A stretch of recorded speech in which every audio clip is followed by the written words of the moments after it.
কুষ্টিয়ায় রাতের বেলা এসএসসি পরীক্ষা দিচ্ছে আলবার্ট স্মিথ বালা নামের এক শিক্ষার্থী। অন্য শিক্ষার্থীদের মতো সকালে কেন্দ্রে প্রবেশ করার পর সারাদিন কুষ্টিয়া হাই স্কুলের একটি কক্ষে অবস্থান করতে হয় আলবার্টকে। দুপুরের খাওয়া শেষে সেখানেই তার বিশ্রামের জন্য প্রয়োজনীয় সবকিছুর ব্যবস্থা করা হয়। দুপুরে বাসা থেকে খাবার নিয়ে আসে, খাবার এই যে ক্লাসরুমে বসে একটা সুন্দর জায়গা দিয়েছে ম্যাডাম, সেইখানে বসে খায়। বিশ্রাম ওইখানে একটু বেঞ্চ পাতিয়ে একটু তোষক বিছিয়ে সেইখানে থাকে। খ্রিস্টান ধর্মাবলম্বী সেভেন্থ ডে অ্যাডভেন্টিস্ট সম্প্রদায়ের রীতি অনুযায়ী শনিবার দিনের আলোয় কোনো ধরনের শিক্ষা কার্যক্রম চালায় না কুষ্টিয়া শহরের সান আপ ইন্টারন্যাশনাল স্কুলের ইংরেজি ভাষণের ছাত্র আলবার্ট স্মিথ বালা। এজন্য এসএসসি পরীক্ষার্থী আলবার্টের শনিবারের পরীক্ষাগুলো অনুষ্ঠিত হচ্ছে রাতে। আমরা সেভেন্থ ডে অ্যাডভেন্টিস্ট নামে যারা ধর্মাবলম্বী যারা শনিবারে নামাজ পড়ি, আমাদের চার্চ সার্ভিস শনিবারে হয়। আমাদেরকে এরকম পরীক্ষা পড়লে পর আমরা রাত্রে পরীক্ষা দিই। আমরাও দিয়েছি। যশোর বোর্ডে গিয়ে থাকতে হইতো, বোর্ড থেকে পরীক্ষা দিয়ে তারপর আবার আসতে হইতো, সেই সময় ছিল।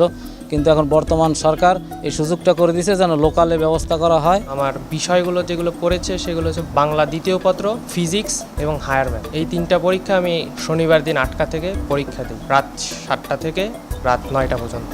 যশোর শিক্ষা বোর্ডের নির্দেশে আলবার্টের শনিবারের সকল পরীক্ষা সন্ধ্যা 7টা থেকে রাত 9টা পর্যন্ত নেওয়া হয়। অন্যান্য পরীক্ষার নিয়ম মেনে সেখানে তার পরীক্ষার জন্য উপস্থিত থাকেন কেন্দ্র সচিব সহ ম্যাজিস্ট্রেটও।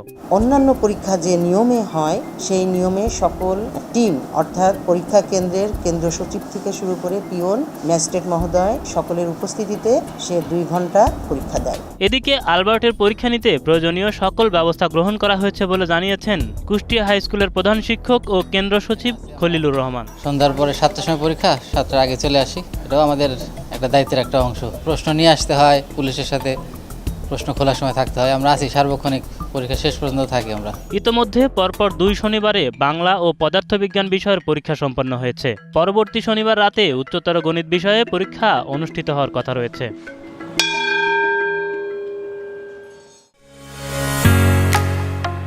ঢালাইয়ের সেরা প্রিমিয়ার সিমেন্ট।